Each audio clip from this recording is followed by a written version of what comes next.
کله چې یو انسان او یو مسلمان د شپې د خوب راپاڅېږي په دغه وخت کې یو عظیم ذکر دعا وظیفه ده او فایدې دومره لویه ده چې دغه دعا دې وویل او بیا دې د ځان دپاره د مغفرت دعا وکړه یا بله دعا دې وکړه الله جل جلاله دې له قبلوي. کومه دعا ده؟ هغه دا دعا ده.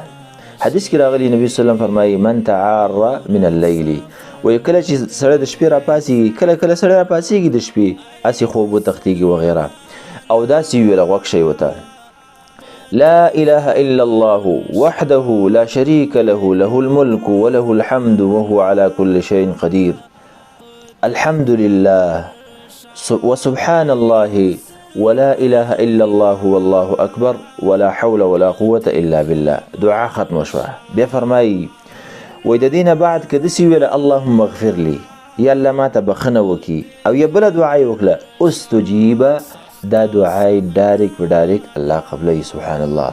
ورپسې بیا فرمایي او که چېرته راپاڅېد او مونځ یې وکړو نو مونځ یې قبول شو. الله اکبر. دا مونځ قبلېدل دا عظیمه خبره ده. نو که مونځ ته راپانسېدلې او دغه دعا دې ویل او په خپله بستره کې پروت په ډډه واخوتلې او دعا دې ځان دپاره وکړه الله یې دله قبلوي، او که راپاڅېدلې او داسې مونځ وکړه دا مونځ هم دله الله قبلوي. او صحیح حدیث د بخاري.